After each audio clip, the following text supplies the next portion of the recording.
Our friend Paul McGuire Grimes is back with his trip to the movies. He's got some really good reviews and a big interview we're going to start with. Let's do it. I mean, she is one of my favorite artists. I know. What a talent. People are heading back to the movie theaters. Critics are talking about this movie. It's called House of Gucci. Lots of critics are saying it's one of the best films of 2021. Yeah, the biographical drama follows members of the Gucci family and their fight for control of the fashion brand. In the center of all this is Lady Gaga, and she plays Patrizia Gucci. Even the shooting of this movie was getting so much attention. She's getting a lot of buzz for Best Leading Actress. And are you ready for this? Our TCL movie guy got to sit down with the one and only Lady Gaga.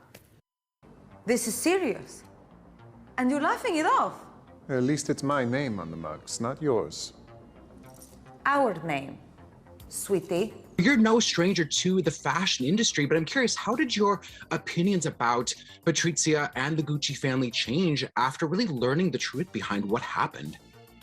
I mean, everything completely changed for me. I didn't know anything about Patrizia or the Guccis before I really started to do research about them. And, you know, the script gives you some information and insight, but the logic, the data, the rationale, the true life moments that happened were some things I had to dig deep for. She was loved by him for her strength. And she also was disposed of systematically by all the men in this family. And I was really fascinated by her trauma and what pushed her over the edge. You ever steal anything, Paula? What? Forgive me. I'm trying to teach Alessandra the importance of not touching other people's belongings. You have such fantastic costumes and the whole look of you throughout this film. How did you collaborate with the costume and the hair and makeup department? And did you have a lot of say in how Patrizia looked? Yes, first of all, Jonty Yates, who is the head of all costume and wardrobe for everything Ridley does. She's such a genius, and I loved working with her. And Frederick Aspiras did my hair. Sarah Tano did my makeup. We all sat together all the time in the morning, very, very early. And the way I like to create the visuals, which I had a lot of say in, really starts with the script. And we talked about the scenes every day. And Ridley had specific ideas, but once he saw what I see every day, which is the talent in my team, he really was excited to see how we could bring his vision to life. Now that you've taken on more acting roles, what have you learned about yourself as a performer and the characters that you want to take on moving forward? What I have learned is that I will do almost anything to be authentic when it comes to art. And I will push myself very, very hard. And sometimes I think probably too hard, but that's kind of this existential crisis I've had as an artist my whole life. There's some type of romance and suffering for your art that I've had since I was a really young girl. Something I'm trying to change, something that I also am fascinated by. And sometimes I think that it comes from a need, like a deep need in me to be understood. Father, son, and house of Gucci. I could listen to her talk for 10 hours straight. Yeah. I mean, she's fascinating. She makes me think about the greatest musicians turned actresses or actors of all time. Yeah. And she's so good. I mean, I'd love to hear Paul's list someday, but my goodness, she's got to be right toward the top. I would agree. House of Gucci is in theaters now. We're going to get more from Paul coming up a little bit later in the show. Next I Love Lucy was the most watched show in the country. 60 million people paused their lives to watch that show every Monday night. Should we see that little clip, you guys? You want to see it? Look how fun that show is. Here she comes. It's classic. You know, there's a new film that takes audiences into the writer's room, the soundstage, and behind closed doors during one critical production week of their groundbreaking sitcom. And our TCL movie guy sits down with the cast of this highly anticipated movie. Ladies and gentlemen, enjoy the show. And action.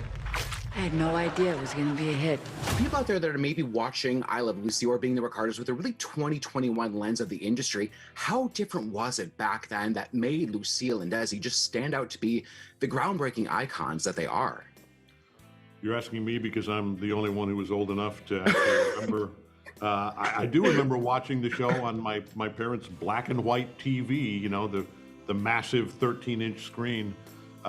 It was a completely different universe, and that was part of the excitement of making this movie, was when I was playing scenes with Nina, or, you know, with Javier, with Nicole on that brilliant set with you know, the cameras that were actually from 1950. With a certain idea of who Lucille Ball was, but what surprised you most when you were really doing that research about who she and Desi really were?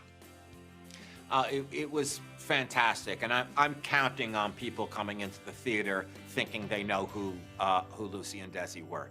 The film takes place in one production week of I Love Lucy, Monday table read to Friday audience taping.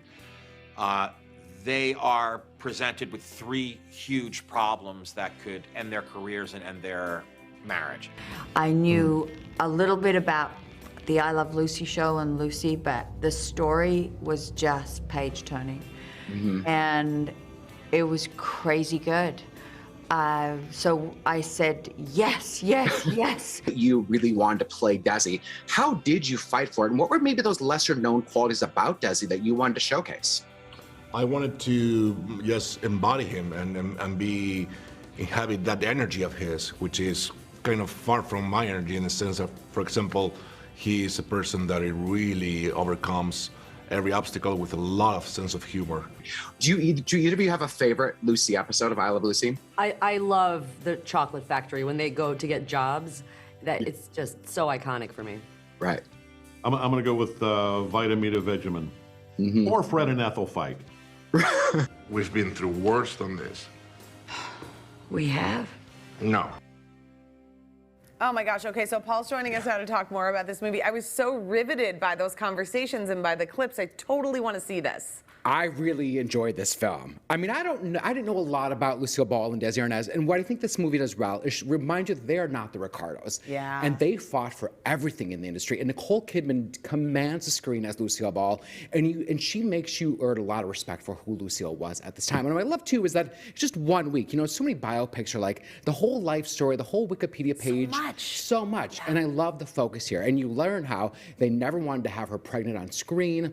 She was threatened, like they thought that she was a communist. You know, Desi was fighting infidelity issues, and how she had to like put her face out there and just like remind people who she was and what it wasn't wanted. All about Vitamita Vegemin. It was not. Oh my goodness. It's fantastic. Oh, that is so great. Yes. Okay, ticket stubs. 4.5 out of 5 in theaters now. Amazon Prime, December 21st. Don't miss out on Being the Ricardos. You'll learn a lot. Oh, I can't wait to see this. Okay, that's great. Oh my gosh, Paul also sat down. I mean, this is unbelievable. We saw Lady Gaga with it earlier today too. It's like every big Paul sat celebrity. down with the stars of a new Amazon Prime movie, and it is called Encounter.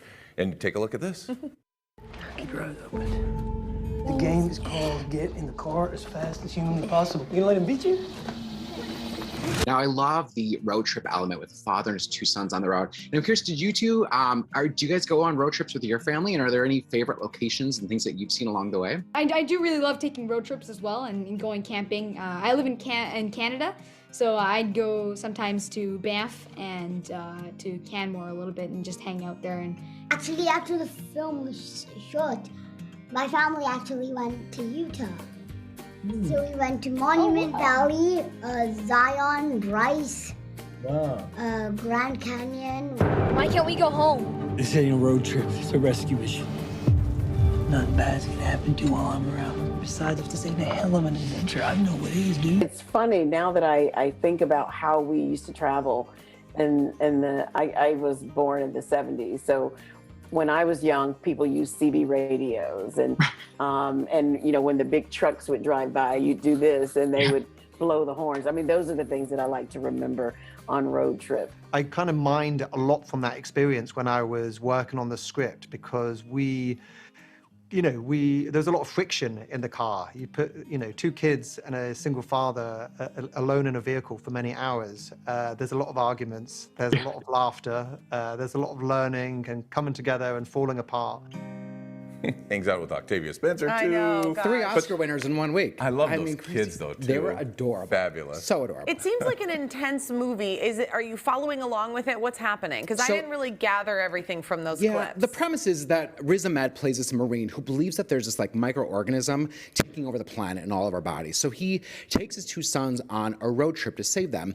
But it really becomes this road trip movie. The government is out and after him, and you finally kind of understand why. But I was like, is this supposed to be a sci-fi movie, a movie about PTSD, a movie about alienation within your own country? And I felt like the writer-director who we saw there didn't nail in on one theme tight enough. Okay. So I kind of lost the drive. It lost the kind of mystery element that I wanted. I don't sense 4.5 stars. This is only like 2 out of 5 for this one. 2 out of 5. Good performances, but it can't save the story. Yeah, boy, that's tough when you talk to those people and you like them so much, and Well, then you see the movie, and if you don't really love it, Paul. Right, and I go in, I'm like, oh, there's... Yeah, you're living a challenging life. But All the right. one a lot of people are talking about, West Side Story. Mhm. Steven You got it. Spielberg and West Side Story, who thought we'd ever see it? Right? It's stunning. Is it? It's basically better than the original. Wow! So you have to Whoa. kind of think of this as an adaptation again of the stage musical, not just a remake of the movie. That's Rachel Zegler as Maria. And what Steven Spielberg and Tony Kushner, who wrote this too, is they make it so potent and so relevant for the times. As again, it's this reminder of this American gang versus this Puerto Rican gang. Yep. And how we think of Puerto Ricans, not necessarily as their own, but even though they should be. And you listen to the lyrics of these songs that aren't changed, and you just hear them in a new way. And you see the struggle that's happening in this movie, and you just think of it through a 2021 lens, and you're like, this hasn't changed at all. Well, and the casting is done in a 2021 lens. Exactly. This is interesting. So every Latinx character in this is played by a Latinx actor. If you remember last time, Natalie Wood is not Puerto Rican. No, and she's not. You know, so the casting, the representation here matters. Ariana DeBose as Anita is stunning, worthy of an Oscar. Rita Moreno, who was in the original and won a Tony, is in this as well, and is fantastic. She sings Somewhere, and it's kind of it's not new lyrics, but you just hear them in a new way with her character singing this. It's just this weight and this reckoning that happens, and it's gorgeously shot. I mean, you look eyes to the screen the entire time. Is this going to lead to Spielberg with another musical at some point, you think? Possibly. I mean, he doesn't like. Yeah, possibly. Ticket So 4.5 out of stubs. 5. The Tony Ansel Elgort, not great. He's the one downfall in the cast. Shoot. Yeah. But, you know, everybody has to have one. There's Hey. got to be the worst to somewhere. Right. All these celebs you're hanging out with. How's life?